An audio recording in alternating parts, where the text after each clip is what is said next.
Баршаңызға сәлем. Міне ауылға да келіп жеттік. Ауыл деген керемет. Енді осы ауылдың бақшасындағы көкөністерден кешке салат жасаймын. Менімен бірге болыңыздар, мені көріңіздер. Және де подписаться кнопкасын басып, мені қолдауды ұмытпаңыздар.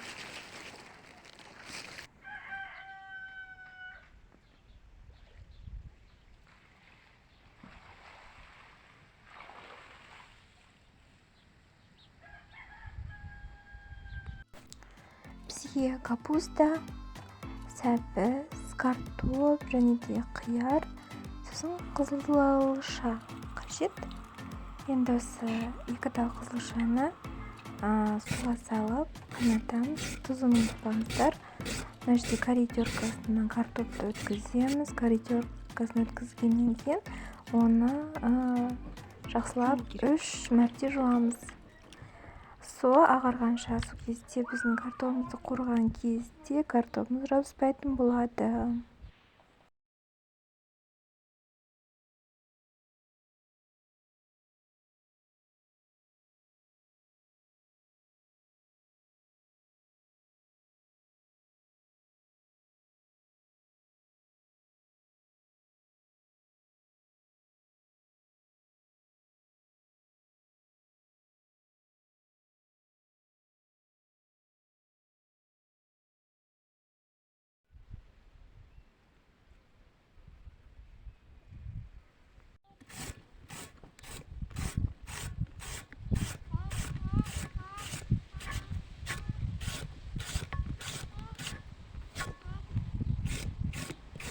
Сәбізді теркадан өткіземіз.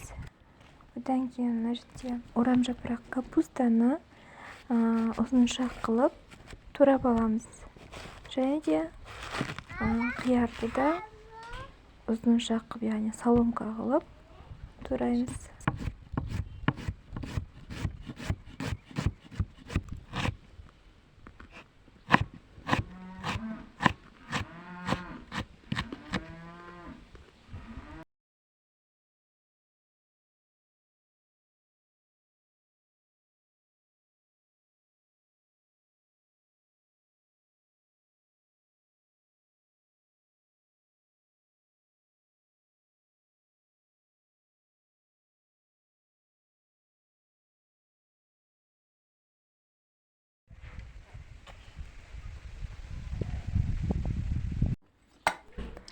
Біздің қызылшамыз дайын болды.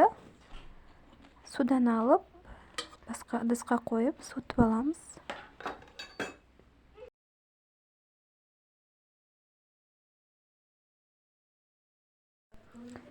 Суыған қызылшамызды тағы да корей теркасынан өткіземіз. Қатты пісірсеңіздер де болады, болмаса кішкене ғана пісіріп алсаңыздар болады. Сол кезде витаминдері толықтай сақтап қалады қызылшамыз. Енді барлығын осылай рет-ретімен тарелкамызға салып шығамыз.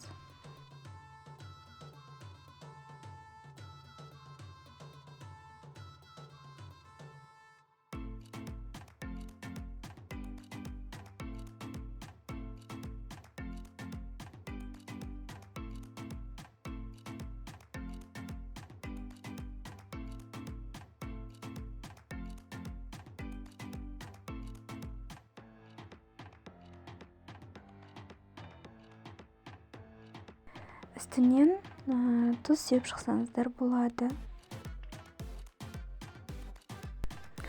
Қараңыздар, бұл жерде өз қалауларыңыз. Қаймақ қосаңыздар да болады, болмаса майонез қоса беріңіздер. Астарыңызда болса, біздің оңай жасалатын салатымыз дайын болды. Мен каналыма жазылып, мені қолдап кетіңіздер. Мені көріп, соңына дейін қарағандарыңыз үшін үлкен рахмет. Сіздерге айтар алғысым шексіз.